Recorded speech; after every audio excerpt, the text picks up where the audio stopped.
Hello, everyone. Good morning and good evening.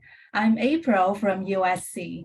Welcome to USC event and welcome everyone in Zoom and our audience in USC graduate education live streaming. The field of international trade, law, and economics plays a vital role in shaping the global landscape. That we are so excited to have today's webinar to give all of you about the Masters of International Trade Law and Economics, in short, MITLE program, offered by USC Gould School of Law jointly with USC Dornsife College of Letters, Arts and Sciences, Department of Economics. We have the privilege of having two distinguished guest speakers who have shaped this program and its vision. They are Terrie Walmsley, the Professor of Economics. Welcome. Thank you very Professor much. Brian Peck, the Professor of Law and Executive Director of the USC Center for Transnational Law and Business. Welcome, Professor Brian. Thank you very much, and welcome to everyone on this presentation. Thank you. And they are co-director of the Master of International Trade Law and Economics program. And they will give us introduction later.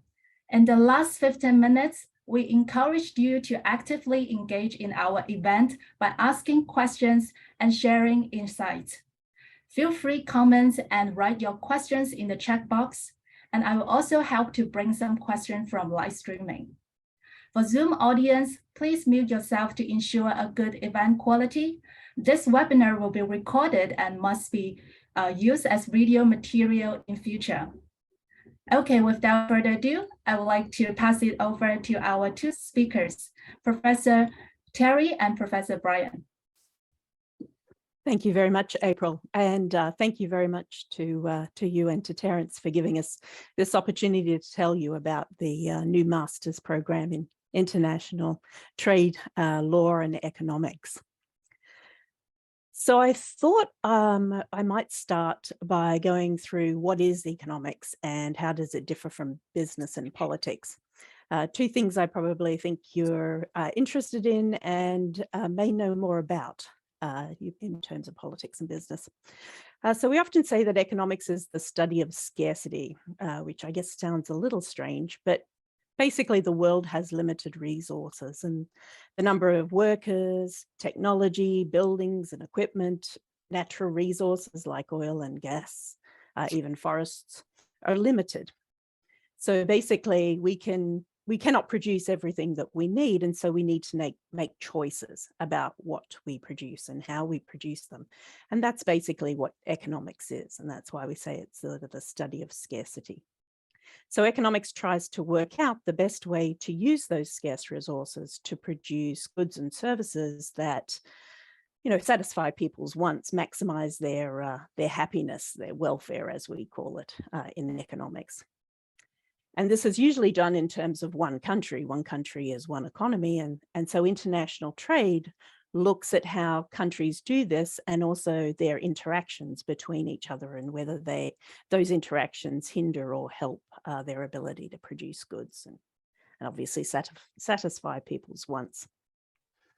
So businesses are obviously important in economics. They're the key to producing these goods and services, but economics doesn't look at individual businesses. They look at businesses in general or the industry. So that's one of the big distinctions between business and economics. So if you want to look at, if you want to understand the economy as a whole and how it moves and how it grows, then that's economics. If you're more interested in managing or working for a specific company, then business is probably more what you're interested in doing. But regardless of which one you choose, you'll end up studying a little bit of both because clearly they're very related. They just come at things from slightly different perspectives. So that's sort of the difference between economics and business. And then the other side of this, I guess, is what's sort of the difference between economics and politics. So the economist views the world in terms of what's good for the economy as a whole, while politicians usually have goals which are not necessarily about increasing growth or looking at the whole economy. Politicians tend to have their own goals and might be more concerned with things that are a bit more local. So they're obviously going to be concerned about the jobs in their constituencies. So, for instance, a politician in Indiana in the US might see raising tariffs on aluminum and steel as a great way to bring steel jobs back to Indiana. But an economist, on the other hand, would worry that this policy was not really good for the economy as a whole. They'd be worried that raising the price of aluminum and steel was going to have negative effects for motor vehicles companies like Ford and Harley Davidson, and maybe even construction companies as well. So the economist wouldn't go for this.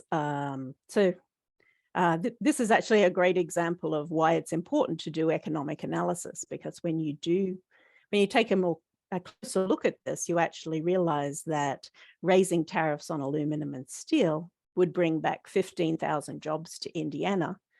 But for the rest of the economy, the economy would see a large loss of 60,000 jobs in motor vehicles and construction. So even our Indiana politician may feel that cost is too high.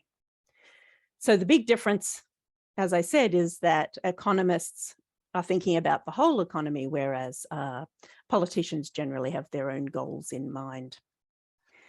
Now, with that focus on economic growth, it's probably not surprising that 95% of economists agree that trade is good. We're all focused on raising welfare of the entire economy, whereas politicians, or even the public, politicians are going to be closely related to the public usually. Only 61% of the American public believe that trade is good. And that's actually quite high over history. It's actually been much lower than 61%. So trade is actually seen as fairly good amongst the public as well.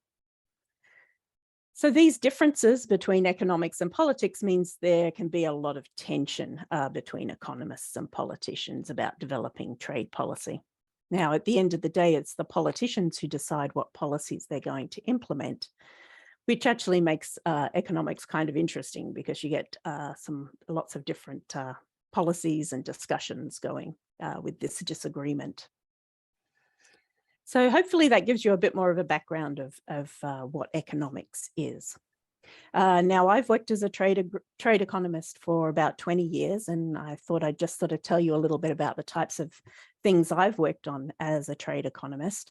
I was actually the director of the Center for Global Trade Analysis, which is a center which develops the large economic models that are used in international trade analysis.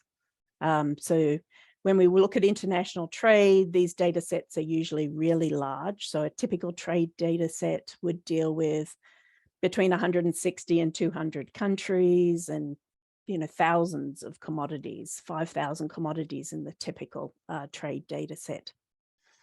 The global trade models that we use in economics usually deal with, they actually have 140 countries, so they have pretty good country coverage, but they don't deal with the thousands of commodities. They have about 65 commodities. So these thousands of commodities are aggregated up into 65. So these models that we work with are basically big mathematical computer programs with huge data sets and equations underlying them.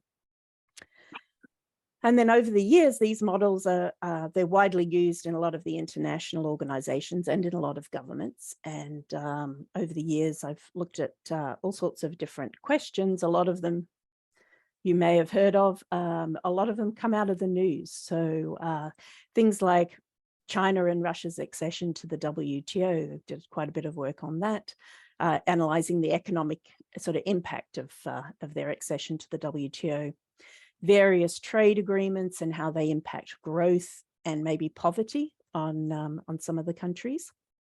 So there's been a lot of different agreements in Asia that many of you may have heard of. RCEP, the most recent one. There's also agreements between the EU and the US, and lots of smaller ones.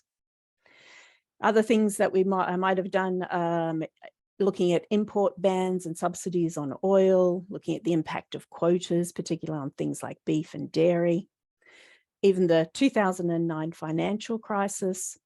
And then more recently, there's obviously questions about global supply chains and how they're impacted by COVID, natural disasters, and various trade policies that have been going on.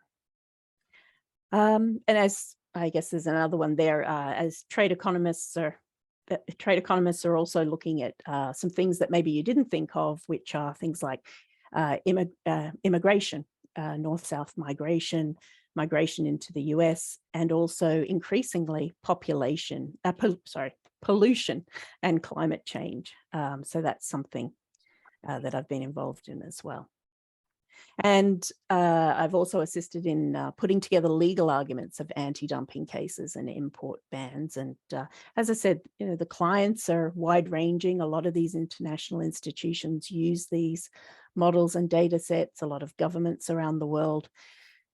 Companies don't tend to use them, but obviously they're interested in this kind of analysis, and they're interested in trade issues, and even law firms are interested in this kind of analysis. So the number of organizations that are interested in this kind of thing is quite varied and wide. So I guess, why do I enjoy working in international trade? So there's quite a few reasons I enjoy working in international trade. First, it requires a really deep understanding of all aspects of economics. So if you're looking at countries and how they interact, you need to understand how the country works at the level of businesses and industries. We call this microeconomics. And then at the same time, you also need to understand some macroeconomics. You need to understand what drives growth, what drives trade balances and exchange rates. So you're really looking at both sides of economics, and often economists tend to focus on either micro or macro, but as a trade economist, you need to understand both. So the other side of it, I guess, is this sort of real economy versus financial. So again, we're interested in production. So we're interested in sort of what's happening in the real economies with workers and what's being produced. But on the other hand, you also need to have an idea of what's happening on the financial side. Foreign investment, financial crises affect trade as well. So again, you're kind of having to look at both sides of economics. And then you're also dealing with multiple countries, and each of them are different, very different, and at different stages of development. So, so you need to think of it in terms of that as well. So in terms of economics, international trade is sort of this thing that it's huge, and you need to understand a lot more of economics than a lot of people who focus in on certain aspects. So in addition to economics, you obviously also need to understand businesses and how industries work. Competition amongst the industries and or within an industry, and then how the policy might be interpreted by the law and the politics behind the issue. So there's not only economics, that, as I said, you're bringing in that business aspect, you're bringing in the politics. Is really important as well. So then we get to ex ante. So another reason I like international trade is that it's ex ante. So a lot of economists tend to look at things that have already happened and use econometrics to try and understand more about what happened and why. In trade, usually our questions are asked before they happen. So it hasn't happened, and we need to answer, what do we think will happen if we were to implement this trade policy? And this is why we tend not to use econometrics so much. We tend to use these very large models. And these models show how we think the economy works. So this makes for a really interesting analysis. You're usually at the forefront of, what's happening on the news. These are the types of questions you're also answering. And then, as I've mentioned before, this tension between economics and politics makes international trade really cool as well, I guess. You get lots of interesting questions because you've got this tension between the politicians and what they want to do, and from an economic point of view, what is actually good for the economy. And then, of course, it's a dynamic and growing field. So, over the last 70 years, trade has skyrocketed because of improvements in technology and transportation, the creation of the internet. At the same time, we've had this World Trade Organization that has actually negotiated reductions in tariffs, so tariffs have fallen.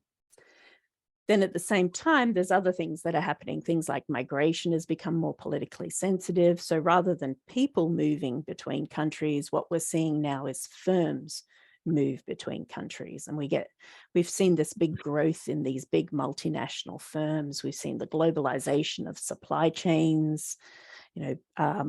Bicycles are produced in China using components from Vietnam and Germany, and then shipped to the US. So most goods nowadays are assembled in they're assembled in one country, but using inputs from multiple countries. So that's a really interesting change in trade. We've also got this expansion of services trade. We've seen the internet, shipping services. These multinational firms also need business services, legal services. And then there's also this increase in non-tariff barriers.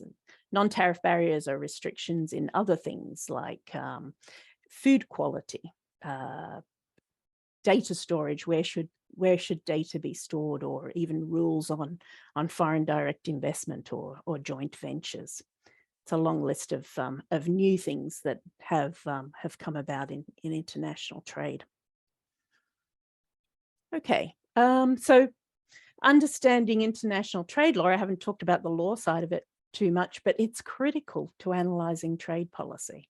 I would have loved to have been able to take Professor Peck's course years ago, but instead I've kind of had to study and pick bits up along the way. I was looking at China's accession. What does that mean? What does joining the WTO mean? What are the benefits? What are the responsibilities? Well, what are considered unfair trading practices, and what can a country do to fight them? These are all sorts of things where having some law for international trade is really a must.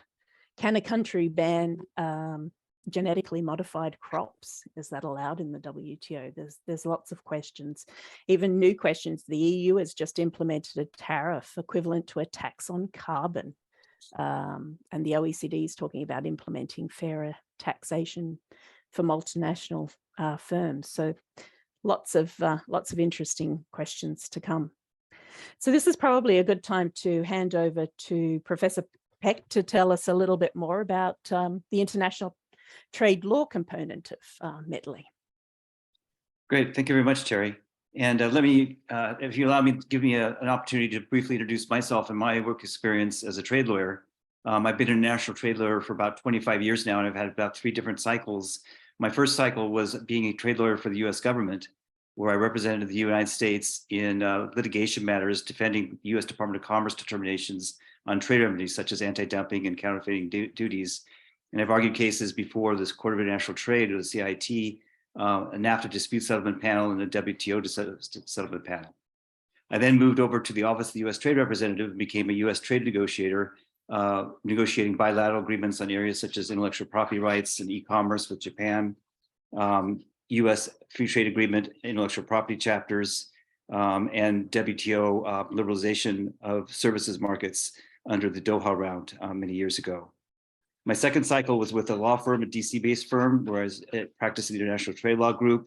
And there I represented and advised clients on international trade law, usually in two areas. One is compliance with US trade laws, which again are obligated to comply with international multilateral rules under the auspices of the WTO, for example, US export controls, and also helping companies to seek trade remedies against unfair trading practices from foreign competition. Then I moved into my current cycle, which is being an international trade law professor, teaching the aspects of international trade law, again, at the multilateral, regional, bilateral, and domestic perspectives. As Terrie mentioned, I think we're both in agreement that international trade law or international trade is a cool area to work in. I agree with Terrie's reasons why, and I'd add that it also is required to have an understanding of policy and policy development. My mentor at USCR told me that 90% of trade law is actually policy, and that's especially true in the international multilateral arena, such as the WTO, because you have over 164 jurisdictions with their own domestic laws.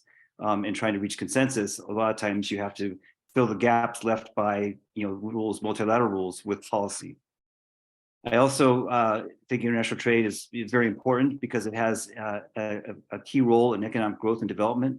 It has a significant impact on a number of jobs and consumer interests in countries around the world.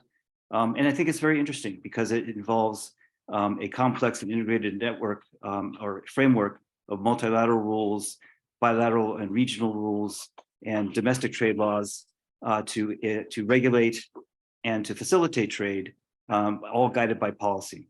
So it's a very interesting area to work in. And I think this degree brings together the economics and the law and the policy side to give you a comprehensive background and interdisciplinary coursework to understand what goes into international trade, the different components that make it work and sometimes not work. So with that, let me introduce the program itself, the Masters of International Trade Law and Economics, or MITLE as we call it. It is offered, as April mentioned at the outset, it is offered by the USC Gould School of Law jointly with the US Dornsife College of Letters, Arts and Sciences Department of Economics. The program provides students with an interdisciplinary global perspective and the knowledge and skills relevant to the laws, policies, and business practices that shape international trade and economics. It is a one-year program. It requires 32 units for graduation, and it is offered on campus on a full-time basis. You can start in either the fall or the spring. So starting off with the Gould School of Law, it is the first law school in Southern California, founded in 1900. It is ranked among the top 20 law schools in the United States. The most recent ranking, published just a couple of weeks ago, ranked USC Gould School of Law number 16 in the country. It's accredited by two key organizations, the Western Association of Schools and Colleges and by the American Bar Association. Gould has a nationally recognized faculty who brings real-world experience from law firms and businesses into the classroom. We provide an intimate and collegial learning environment. Gould has been a pioneer among law schools in the country for interdisciplinary and experiential legal education. And we offer 10 different graduate degrees, which draws students from over 40 countries, including countries in the Asia Pacific region, and including, of course, our MITLE program. And Terrie, why don't you tell us a little bit about Dornsife, Department of Economics? Sure. So the Department of Economics is ranked 20th nationally, and in terms of econometrics, it's actually ranked 8th worldwide. The faculty are recognized as international leaders in econometrics, development economics, trade, and experimental economics. Like the law school, we bring real-world experience from consulting firms and governments and international institutions worldwide into the classroom. And our master's program, the MSAE, is ranked 8th highest in the USA. So yeah, it's looking forward. Part of the MITLE is part of that. So we actually have 32 units that need to be completed in this course, including 7 mandatory courses, totaling 24 units. So then you basically have another 8 units, which are electives. So I'll let Professor Peck talk about Gould, but I'll just mention Dornsife to start off with, and then we'll turn to Professor Peck again. So the Dornsife units that are mandatory are applied trade policy analysis, which is what I teach, which basically allows you to get your hands dirty with the data and the model and actually run an experiment, of something of interest to you in the trade policy world, in the global economics world, where you run the model, you see the impacts that it makes, and tell the rest of the class about it.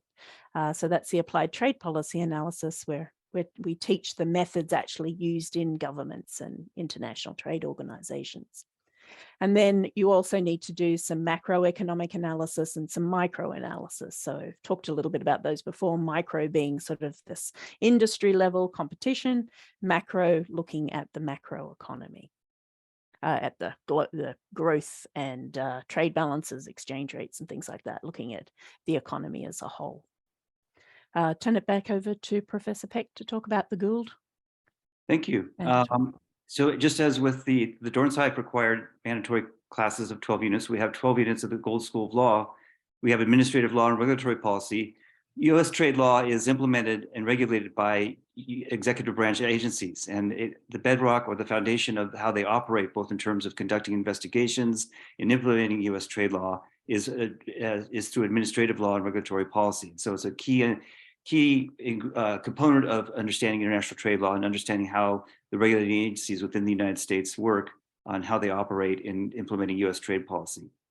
The course that I teach is international trade law and policy, and we cover WTO laws, of course, the core agreements, the GATT, the GATS, the TRIPS agreement, as well as significant other agreements.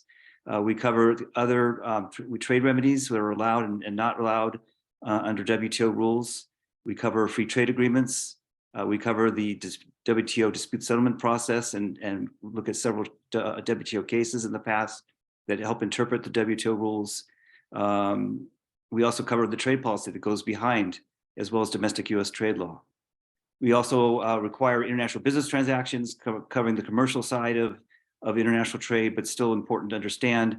And you can see the crossover and the cross-pollination between conducting cross-border transactions and international trade law has an impact. Again, compliance with U.S. trade laws, with other countries' domestic trade laws. There are global regulatory regimes that impact companies, even if in operating in other countries, not only in their own domestic side. And of course, we have an introduction to the U.S. legal system to help you have a basic understanding in studying law and the various law courses that are required and are elective under the MITLE program. It's important to understand that under the, as Professor Walmsley mentioned earlier, it's important to understand not only economics, but trade law as well, and in understanding the implementation of trade policy. International trade law has an impact on any company that engages in any cross-border transaction, whether it's a simple export or a multinational operation, and it has a significant impact on how a country implements its trade policy, again, especially if it's a member of WTO. So these mandatory courses help provide the basic foundation understanding how that works and how the integration of multinational or multilateral rules governed by the WTO integrate with regional and bilateral free trade agreements, which in turn then are integrated with domestic trade laws of the individual countries. The elective units help to balance out or to add additional enhancements in particular areas that you may be interested in. For example, antitrust and intellectual property law. There's a lot of crossover and growing crossover between those two regimes. Business organizations, with the different types of business entities, how are they created, how are they operated, and how they comply with not only domestic laws, but international trade laws. Cross-cultural dispute resolution, again, a key component to international trade agreements are the dispute resolution systems. And how do you engage in cross-cultural dispute resolution is an important understanding of how these dispute resolution systems work within these agreements, again, either multilateral and or within regional or bilateral free trade agreements. Global regulatory compliance, as I mentioned earlier, is a course that focuses on regulatory regimes that are imposed on cross-border transactions, whether it's simple exports, whether it's franchising or licensing, whether it is foreign direct investment. There are regulatory regimes that cross borders and are international in nature that you need to be aware of, again, if you're engaging in cross-border transactions, again, are overlaid within the umbrella of international trade law. Intellectual property, again, the WTO has a TRIPS agreement, trades-related intellectual property rights agreement. For most companies, their number one asset is intellectual property. How do you exploit that? How do you globalize that and protect your intellectual property assets is important to understand. International investment law and arbitration. There are international trade rules for investment, both to protect the host country that accepts the foreign direct investment and also to protect the foreign direct investor. Public international law is the bedrock of international trade law, technology transactions, and then, for those that are interested in a particular topic, there are directed research activities with either myself or with any of our faculty members at the law school. I'll turn it back to Professor Walmsley to talk about the electives with Dornsife. Okay, so we have a couple of electives at Dornsife as well. So the open economy macroeconomics looks at, the trade, but from a different perspective. It's from the perspective of the macroeconomy side. So we're looking more at the finances, implications for currency crises. So that's generally what's included in sort of open macroeconomy. Development economics, as I said, international trade. A lot of the countries are developing, and it's important to understand some of the issues that developing countries face. Urban economics, might see this as an interesting one, but trade is very spatial, and it's now there's this belief that it's about cities and what cities producing in certain ways. So urban economics looks at trade in a little bit different perspective. Field economics is actually going out in the field, and it's related to development economics usually. So actually doing some field experiments. And then we have program evaluation, which allows you to sort of pick a topic and work with a professor to actually analyze something. And then there's two other ones, economic consulting and applied econometrics, and big data and econometrics, which are usually quite popular. Although we do recommend, these are a little harder, so you're going to want a bit of an economics or an econometrics background for those.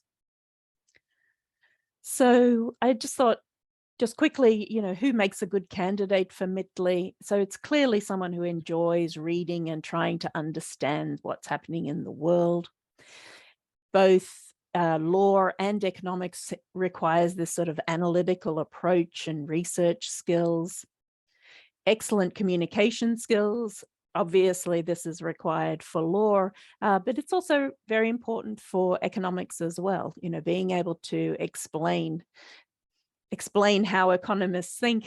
We come across as a little bit different in our thinking, especially to policymakers and politicians. So, so being able to have excellent communication skills is good for both economics and obviously for law. Economics does tend to be mathematical. So somebody who is mathematical, detail orientated, enjoys working with big data sets and programs, and obviously organizational skills. You've got a couple of things happening here that then you need to be fairly organized. So if that's you, then this would be you apply. We require official transcripts, a personal statement, your resume, TOEFL or IELTS for international students. Letters of recommendation, if you have them, they're optional. There's no LSAT or GRE required. The general requirements are a bachelor degree in any field. We don't have a specific requirement that someone has done law or done economics. Students are required, however, to have a solid foundation in mathematics, including calculus. So it might be worthwhile just writing in your personal statement or in your letter, just saying, I have calculus and this is where I got it from. And obviously some statistics and economics background would be quite useful. So they're the actual requirements.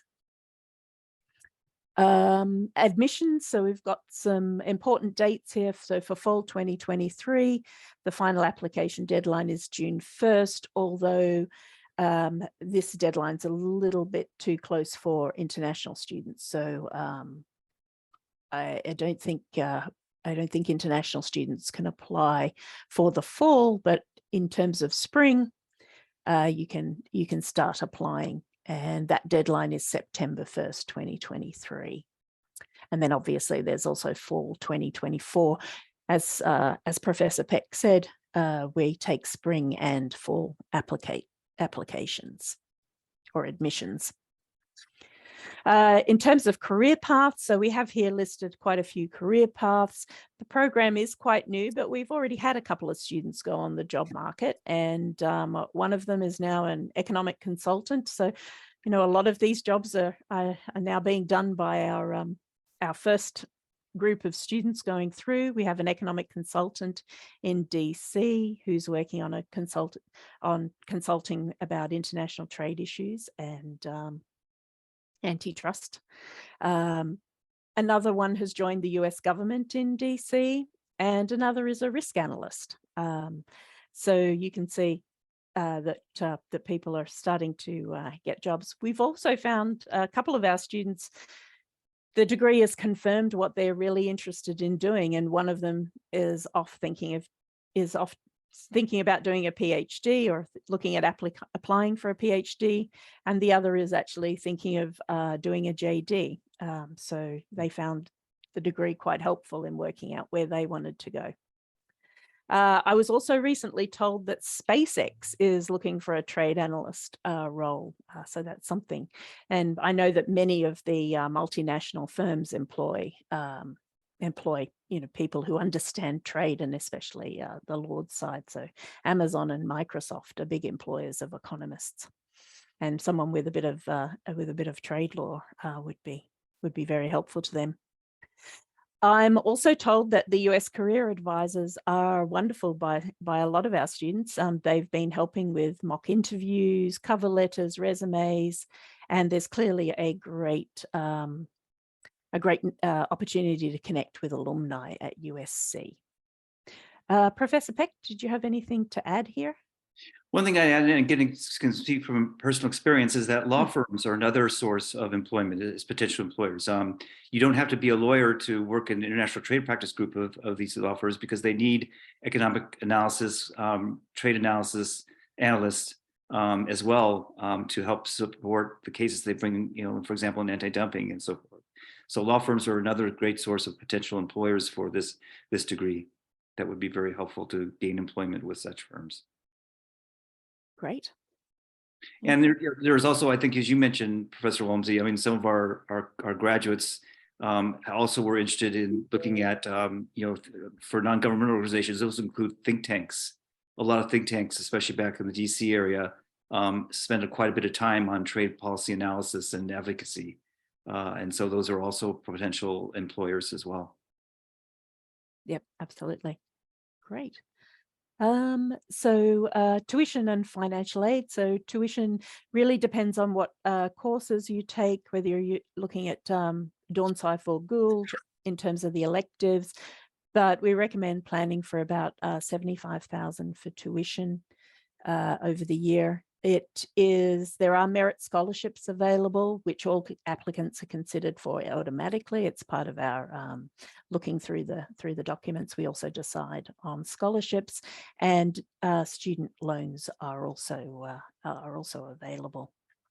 So I'll just finish up with this is some information about how to contact us if you have any questions, and then there's a calendar there, it looks like, and there's a virtual front desk, which is great, so you can ask questions at the virtual front desk as well.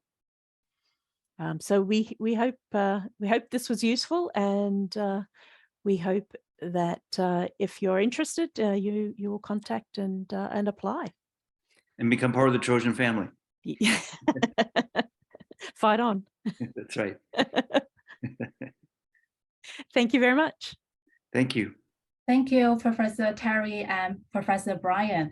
And we can go back to the slide on the contact information at the same time. And now we can, yes, go to the Q&A session. And we've already got some deep understanding about this program. And there are many opportunities, career paths, and choose many elective courses in both schools. Thank you. And now we are open to your questions. So let's look at the questions from the Zoom. We've got some questions from our audience. So let's see. So the first one is, hello, professor. The course is 1 year, 3 semesters in fall, spring, and summer. Can I finish it in 1.5 or 2 years instead of 1 year? I believe so. There are students who are doing it on a part-time basis, yes. So you can do it more slowly, and I think that's a good idea. I don't see it's quite intensive doing it in 1 year, because you have to you're sort of coming in and you may know economics, but you don't know law, and it takes a bit of time to get adjusted. So taking it in 1.5 years is not a bad idea. Yeah. And just one clarification, the courses aren't made available in the summertime. They're just in spring and fall.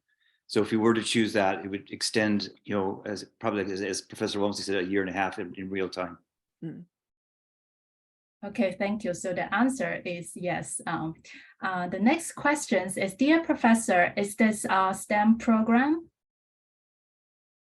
It is not a STEM program. There's no econometric, I guess there's no econometrics required. So it's not STEM. Okay, thank you. And same questions from Tony Chan. I would like to study some extra data related to courses as well. Will I allow to choose to study some data course besides the required courses for this program? Yes, so there are electives. So we have 8 credit points of electives, and yes, there's definitely that big data course was one of the electives that can be chosen, which is quite popular. You can take that. Okay, thank you. And the next one is, can I take a CA or NY, I think California or New York bar exam after the master program? Thank you. So this question maybe goes to Professor Peck. Yes, yes. So this degree is not a law degree. And in order to sit for the California or the New York bar exams, you need to have a law degree either from your own country and or from a US accredited, ABA accredited school. And so although this is a program offered jointly by the US, the Gould School of Law and Dornsife Department of Economics, it is not a law degree, and therefore this alone on its own would not allow you to sit for one of the bar exams. But if you have a law degree already, or you pursue a law degree after, then of course you would. Okay, thank you. And the next question is, hi, Professor, does this major have pre-master like economics of Dornsife College, since I was planning to apply economics and econometrics pre-master's program? Thank you. So yes, you will be doing the micro and the macro and the applied trade policy and all our electives with students who are doing the MSAEE program. The requirements are not as strict as the MSAEE program, but you will be working with those students as well. I think that answers the questions, but maybe double check.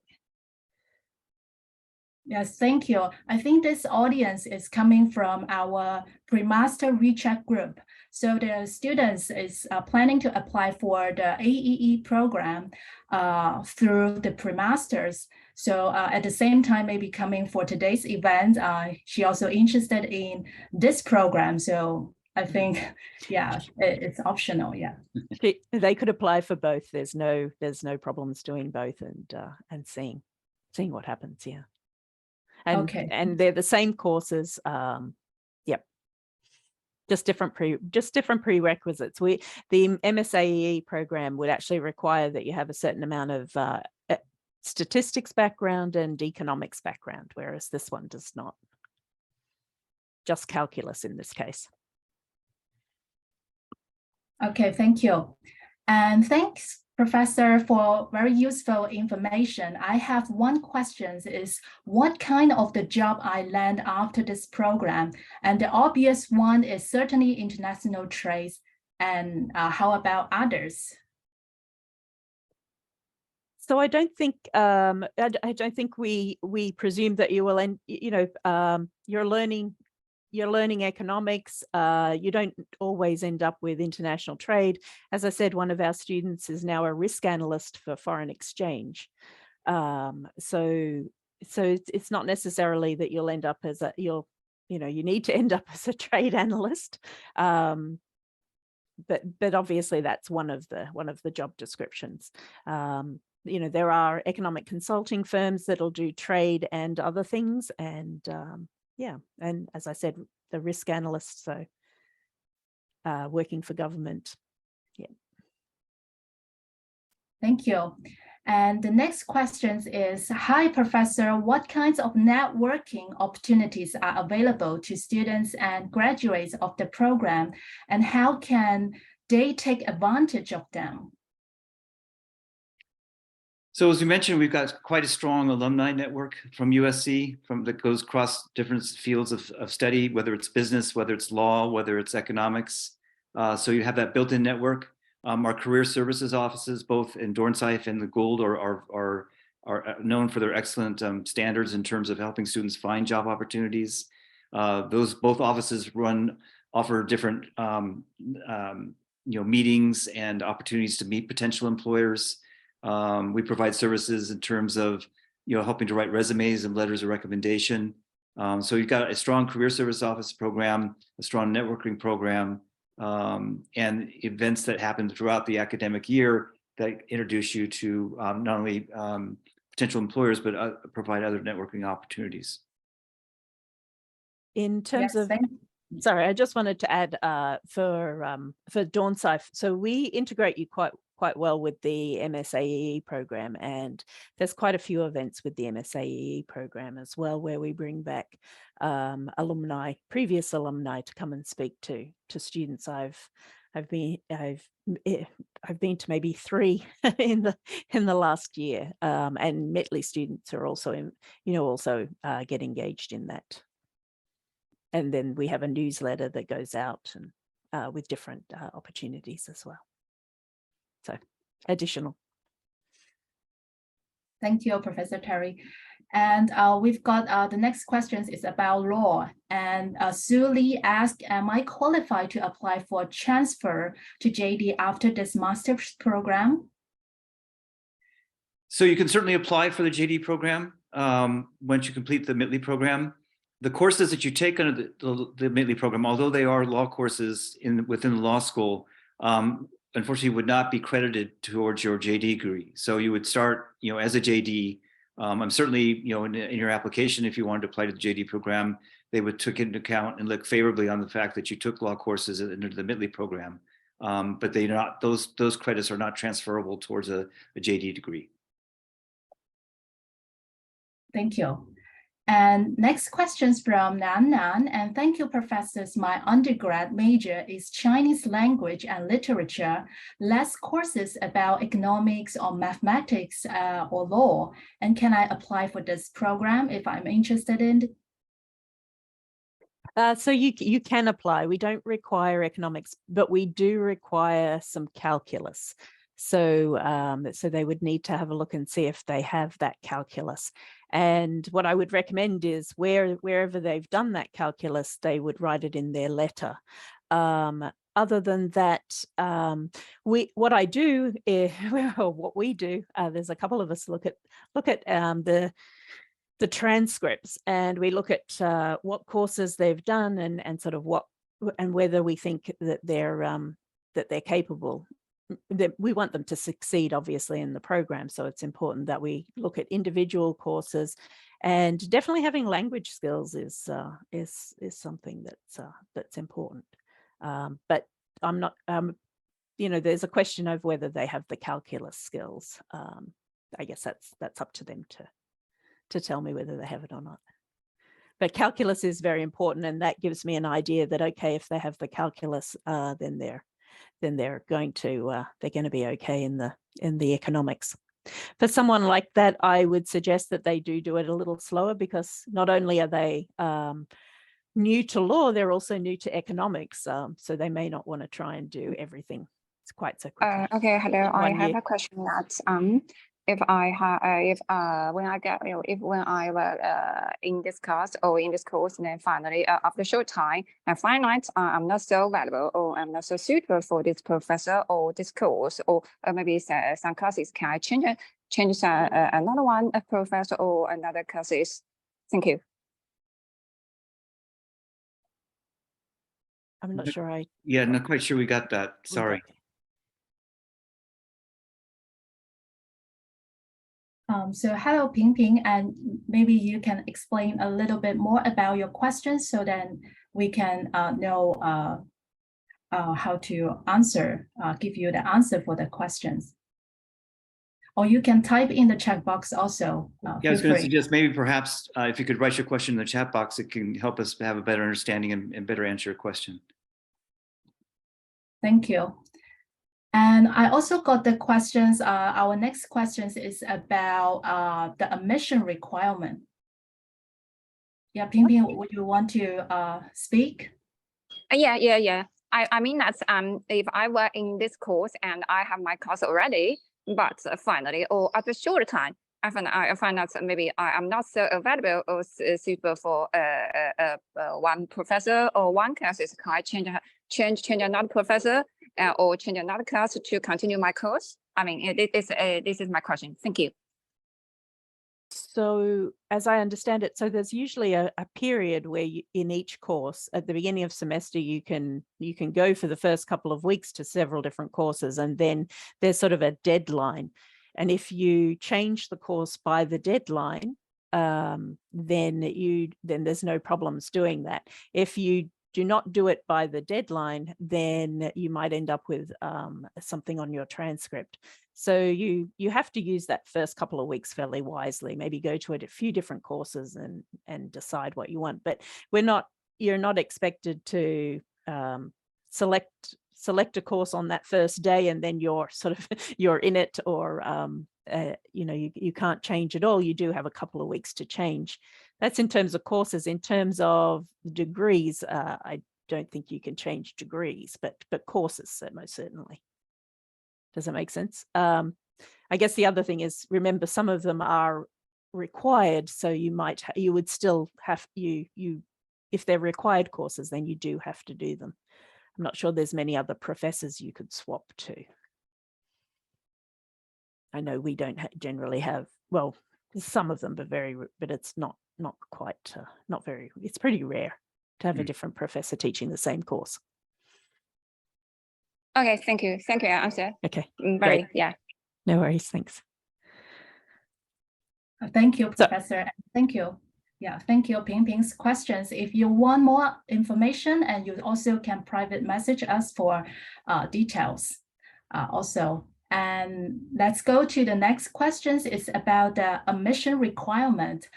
So the audience asked, the program suggests TOEFL score is 90, but my updated TOEFL score is 80.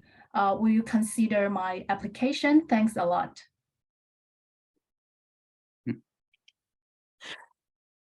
I'm not really sure how strict we are on that. Generally, if you, I mean, it would generally probably want to have a look at all of them and decide, because they break them up. So what was it that actually dropped them? Yeah, I'm not sure of the answer of that. Do we have any? Do you have any idea, Brian? TOEFL is one component of a whole basket of factors that we look at. So I mean, they take it into account, but if you have other factors in the application required materials, that might balance it out. So it's a case-by-case situation. I think the admissions committee would have to take a look at all the other requirements, and as I say, how does it balance out? Yes, I also got the questions similar from the live streaming. So do they suggest it to submit if they got the whole documents ready, but the English score is 80, around like that, or they wait to update until 90 TOEFL score and submit their application? So which one is better? Well, we don't mind them submitting twice, so so there wouldn't be a problem with submitting now and then if they get a better score, submitting again. But I think Brian's right.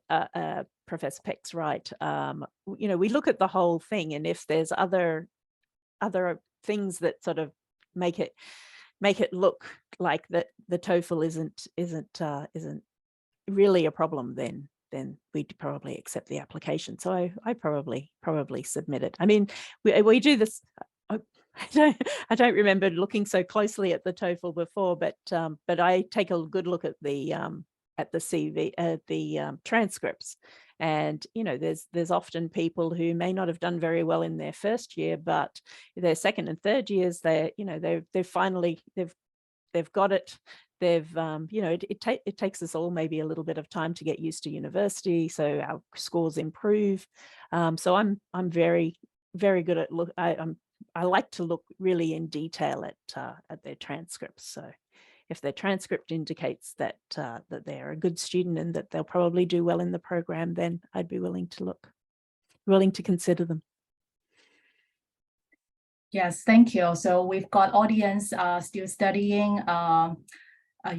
Taking it hard to learn English, and yes, and catch today's two directors speaking still need some time, and make more efforts to understand. So may I know about the lectures, speaking speed in the class, also like today's webinar.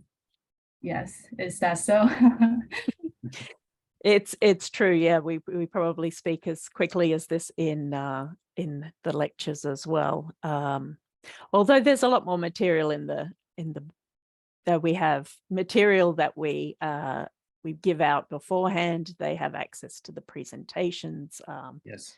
And we're there to answer questions. So, you know, any non-native speaker is going to have a little bit of problems, and we try to be cognizant of that, I think. Yeah. So yeah. We give other support. Yeah, I also feel the same way. So audience can come to our USC online event, and every webinar will help you to improve the English skills. So you can register our events for any time if you are free. And the next question is, I'm a current Marshall Business School student. How can I sign up for one course, international trade, for example? Thank you. So individual schools have agreements with the law school where you can take a course in the law school, even though, for example, you're Marshall or, let me ask one question. Is it undergraduate or graduate? Because if an MBA, okay. So yes, as a graduate student at Marshall, if there is space available in the course, there is a program where you can come to the law school and apply to take that course and get credit for it for your MBA degree. I'm not sure about economics, but I imagine there's similar agreements, and you'd probably be better off just checking with the business school, with Marshall, and checking. Yeah. Yeah. Okay. Thank you. And the next question is regarding the merit scholarship. Would you mind to share the approximate amount students may receive? So each year there's a different pool of money that's available. It depends on the number of students that apply and are accepted. So again, that would be a question that, for the upcoming application periods that Professor Walmsley mentioned for spring of 2024 and spring or fall of 2024. The contact information we had up on the slide, if you just send an email directly to them, they would probably give you some more detailed information of what would be available for the upcoming application periods. Okay, thank you. And next questions from Terrie Lowe. How your program different from the program like LLM from law school? Yeah, from law school. So the key difference is, compared to the LLM program, the LLM program obviously is a graduate degree in law, and all your courses are law courses. this program, as Professor Walmsley has done very well in explaining, has a very strong economics component to it. So you have a focus of bringing together economics, law, and policy under one roof, if you will, within this program. So that's probably the primary difference between an LM program, an LM degree, and the MITLE degree. Thank you. And another question from Li Wei, and I understand the major offers by both schools. So the degree I receive is issued by both schools, right? So it's actually issued by Gould School of Law, but it's the MITLE degree, again, jointly offered by both Gould and Dornsife's Department of Economics. Okay, and last questions from Zoom. Can I take any course in Marshall School for my elective courses like other schools as well? Yeah, also. For the MITLE program, no. The elective courses are either offered by Dornsife's Department of Economics or the Gould School of Law. So there's no agreement with, say, like Marshall or other business school or other graduate schools for the MITLE degree, program. Okay, thank you. So that's our Zoom questions from our audience. And since the time, let me spot out until now on our WeChat live streaming, we have around 2,500 viewers. And on TikTok live streaming, we also have around 1,000 viewers as well. Thank you for watching. And we've got some audience from live streaming also study in international trade, and some study business in China at this moment. And also the comments are still talking about the English. Find it the Professor Brian's speaking speed is a little bit faster than TOEFL test. So they've got many comments around and some questions. Yeah, I would like to spot out from them, the audience from live streaming is about the application process. I think many students find it's a little bit different from other programs. I mean, usually for applying for master's program. And the first one about the application process, the audience asked, it is a joint program. So when they submit the application, they submit for both schools online, or how they can know about the process of the application. Yep. So you actually submit one application online, and we have some people from the law school and from economics. And as I've kind of indicated, I'm one of the people who go through the applications. So both of them are looking at the same application that you've submitted. And we basically go through it. So the law school goes through first usually, and then the economics looks at it. So both of them are deciding whether we think you would be a good fit. But it's one application. You don't need to apply separately, and we're not deciding separately. We're actually, I'm looking at what the law school thought, and we're doing pretty well at working out. Okay, yeah, this makes sense. We now understand each other and what I need and what they need, and yeah. So we're both looking out for those. Okay, thank you. And some audience point out about the transcript verification through LSAC. So would you explain a bit more about how they prepare this transcript and getting this certified? So LSAC is a service that's helps out with applications to U.S. law schools, but also, for international students that are applying to a U.S. law school in order to get their transcripts, verified or certified for submission to the law school for the admissions process. So there's some information about LSAC on the website for MITLE. Again, that would be a question that you could ask directly to the contact information that we've provided. But you do have, if you are an international student and you are submitting transcripts from a non-US school, you're required to use the LSAC service to certify your transcripts and submit the through the LSAC that the transcripts are certified and submitted to the, in this case, to Gould School of Law for the MITLE program. Okay, thank you. And the next question is about the GPA requirement. So yes, let's say the audience wonder what is the minimum GPA for submitting the application? Yeah, for that. So again, there's not really a minimum. What I do is because we don't have one degree that we're looking at different types of degrees.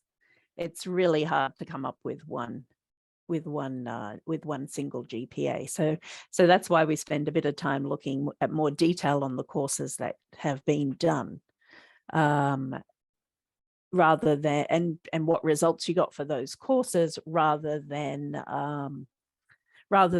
saying there's a GPA of whatever that amount happens to be. So we're looking for, good solid grades, B plus. Maybe they've increased over time. We're looking for these grades in good courses. So I don't think many Chinese students or Asian students have this, but there's quite a few American students may have high GPAs because they've done very well in witchcraft and wizardry. And so we're kind of looking at what subjects they've done and what grades they've got in there. So we're looking, a B or a B plus or above, obviously, in good quality courses. Yeah, we encourage you to submit your application first. And the last question from live streaming, I have to say, and this audience is preparing to submit application for this program. And she done a lot of research on the website already, of course, and she also still want to ask, like any step Professor maybe suggests they should be aware of during the application, and how long, how many weeks will it be processed and get a decision by two schools?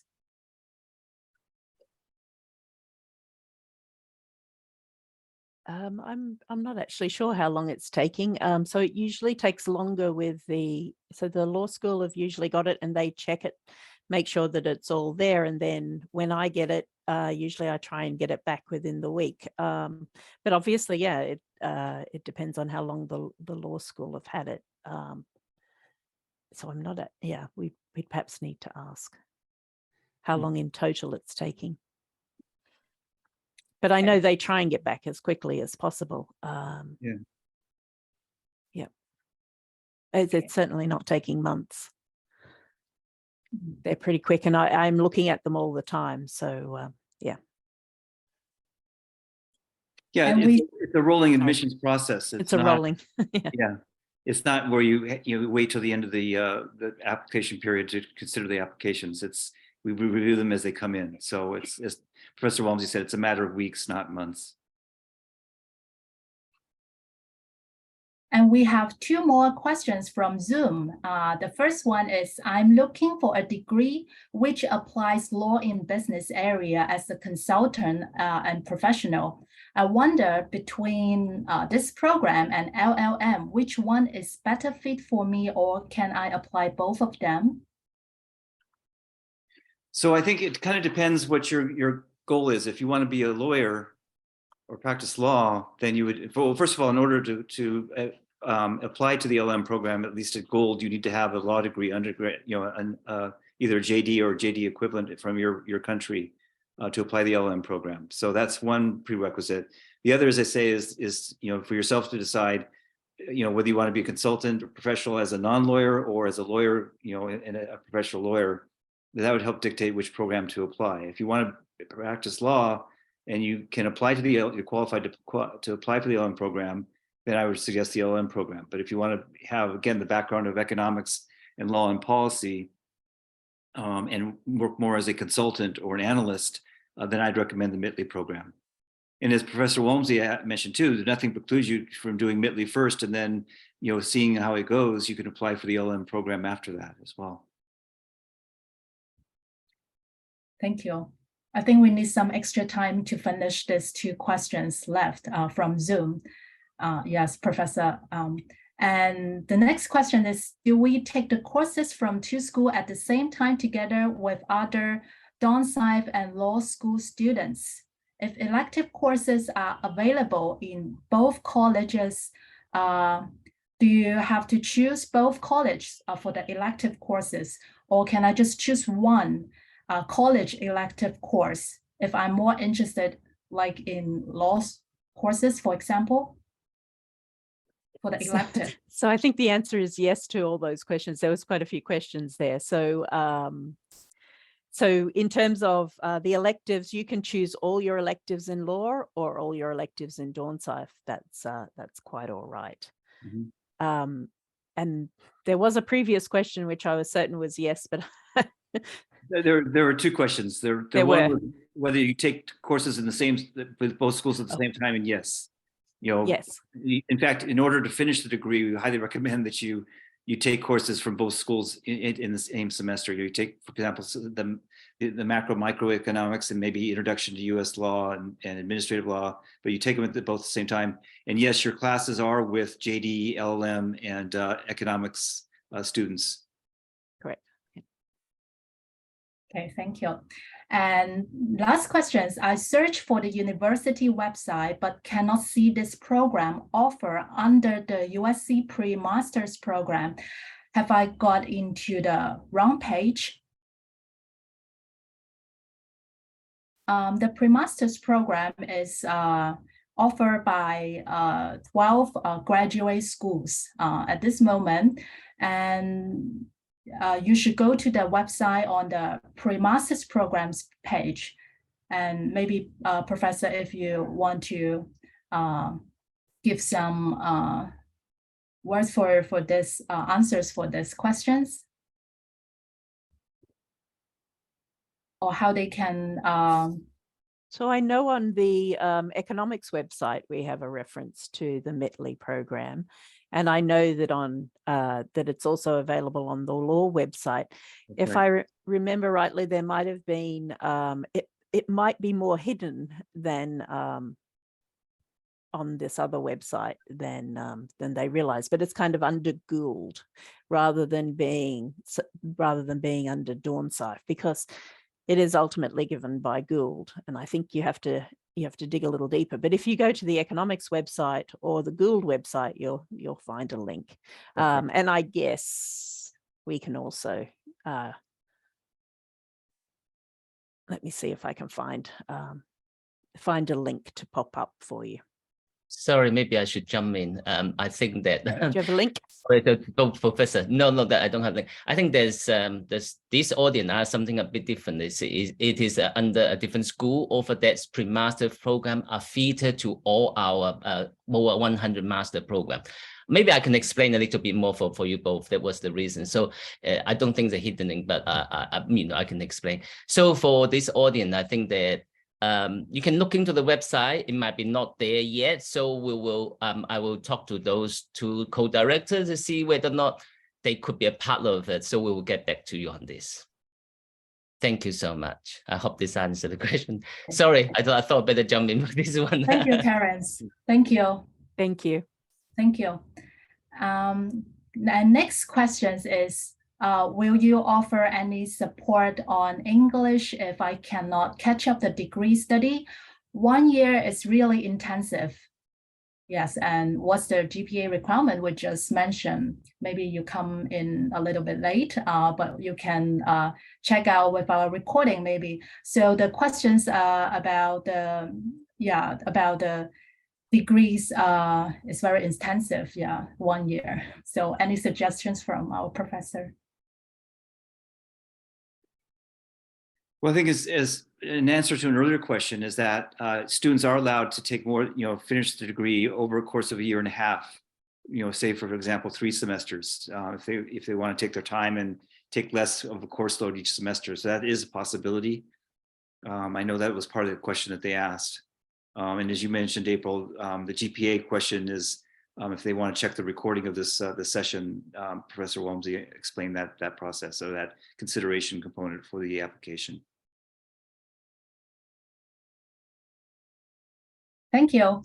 And as we bring this webinar to a close and as a tradition of USC event, we would like to invite our guest speaker, Professor Terrie and Professor Brian, to give some words or advice to our audience coming for today.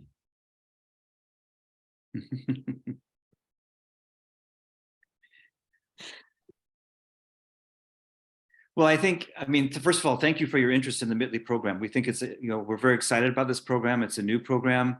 As we hopefully tried to convey, international trade is in basic word is cool. It is a very important part of the global economy, and obviously impacting individual countries' economies.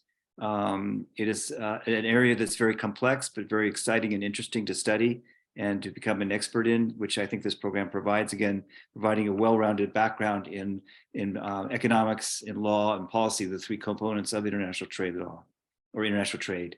And we hope that you seriously consider this program to apply. If you have any follow-up questions, feel free again to contact the help desk and/or the email contact that we provided up on the screen here. We're happy to answer any more questions as well. And good luck with whatever you decide with your future careers and studies. Thank you, Professor Brian. How about Professor Terrie? Yeah, it's an interesting, some advice for students. So yeah, I do hope that if this sort of interests you, that you will apply and potentially come and join us. I recommend that people do what they enjoy when you're thinking about a career or thinking about a program that you want to do. Think about what you enjoy. If you are someone who really enjoys thinking about world issues, and then this is probably the program for you. And we'd really love you to come join us. So yeah, and good luck. Thank you.